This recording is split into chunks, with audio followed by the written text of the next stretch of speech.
Homeless biker son defended disabled kid and got expelled. Hours later, 190 Hells Angels arrived. The morning the letter of expulsion was read out loud, it felt like the world cracked open and swallowed everything that 16-year-old Ethan Carter believed about justice. The cold wind cut across the school courtyard as if it too had chosen a side, and that side was not his. Only hours earlier he had stood trembling but unbroken while defending a disabled classmate from a group of bullies. Now, with a single signature on official paper, he was branded a troublemaker and thrown out like he never mattered. What no one standing there could imagine was that by sunset the sound of 190 motorcycles would roll down that same road, shaking the ground and awakening a truth the town had tried hard to forget. Before this story pulls you deeper, take a moment right now. If you believe in kindness, in standing up for the vulnerable, and in second chances for those the world too quickly judges, please like this video, share it with someone who needs hope, comment your thoughts, and subscribe to the channel. These stories matter because people like Ethan exist all around us. Ethan had never fit neatly into the picture the town liked to present. His clothes were often worn thin, his shoes repaired more times than replaced, and his backpack carried the faint smell of oil and rain. He lived in the shadowed corners of parking lots and abandoned lots, wherever his father's aging motorcycle finally rested for the night. His father, a former biker struggling to survive after life knocked him down one too many times, taught Ethan how to endure hunger quietly and how to keep dignity even when the world refused to offer it. To most people at school, Ethan was invisible at best and suspicious at worst, the homeless biker's son who didn't belong among clean hallways and polished lockers. The only person who ever looked at Ethan without judgment was Noah, a quiet boy who moved through life. In a wheelchair after an accident left his legs unresponsive, Noah was often mocked for his slurred speech and slow movements, and teachers, overwhelmed or indifferent, frequently missed what happened in the spaces between supervision. Ethan noticed. He noticed the way laughter followed Noah down the hall, the way backpacks were accidentally kicked into his wheels, the way his eyes dropped to the floor when the whispers grew loud.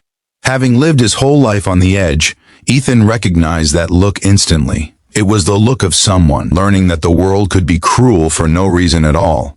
The incident that changed everything happened on a gray afternoon near the back entrance of the school. A group of students surrounded Noah, their mockery escalating as teachers remained out of sight.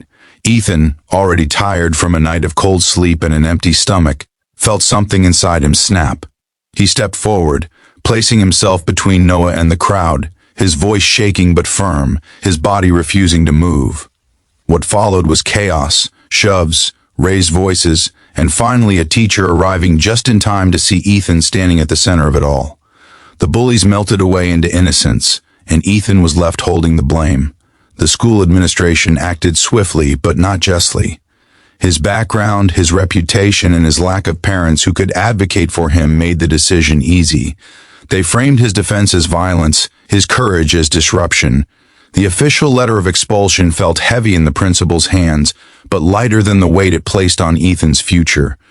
Noah watched from a distance, helpless, tears pooling in his eyes as Ethan walked away with nothing but the clothes he wore and the quiet pride of knowing he had done the right thing. By afternoon, word of the expulsion had spread, and by evening it reached places the school never considered. It traveled down highways and through phone calls, across gas stations and old friendships. It reached a network bound not by laws or titles, but by loyalty and memory. Ethan's father, when he heard, said nothing at first. He simply sat on his bike, hands resting on worn leather grips, eyes fixed on the horizon. Then he made a call, and another, and another.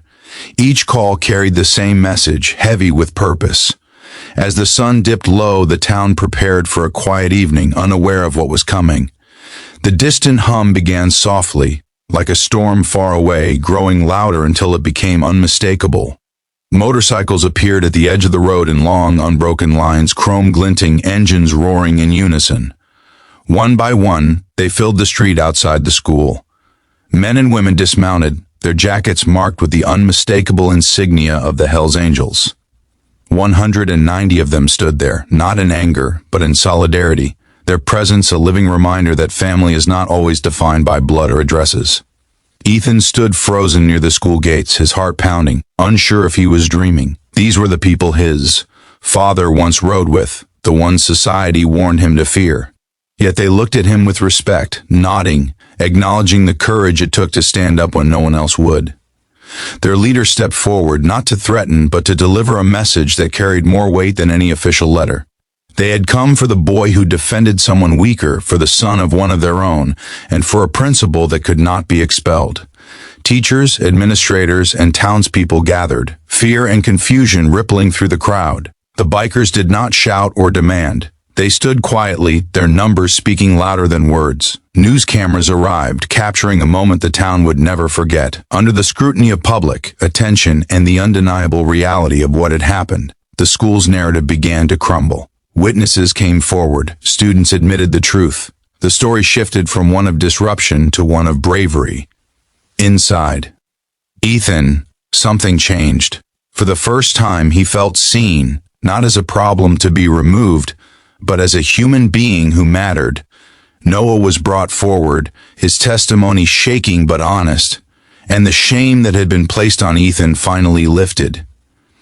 The expulsion was revoked that very night. More than that, the school committed to real changes, to policies that protected the vulnerable instead of punishing their defenders. It was not a perfect victory, but it was a start. As the bikers prepared to leave, their engines once again filling the air, Ethan realized that strength did not always look the way the world expected. Sometimes it wore worn boots and slept under open skies. Sometimes it rolled in on motorcycles carrying justice without violence. And sometimes it looked like a teenager standing up for a friend, even when it cost him everything. If this story is reaching your heart right now, please pause for a moment, comment below with your thoughts, your feelings, or a message of support for anyone who has ever stood up for someone else and paid a price for it. Your words might mean more than you know. In the days that followed, Ethan returned to school not as an outcast, but as a symbol. Noah smiled more. Teachers paid closer attention. And the town, once so quick to judge, learned that heroes do not always come from comfortable homes or clean records. Sometimes they rise from the margins, carrying nothing but courage. Near the end of this story, if you feel inspired, emotional, or moved in any way, please like this video, share it, and subscribe. Let the algorithm carry stories like this further, so kindness can travel where judgment once ruled. And remember, standing up for what is right may cost you in the moment, but it can change the world in ways you never imagined.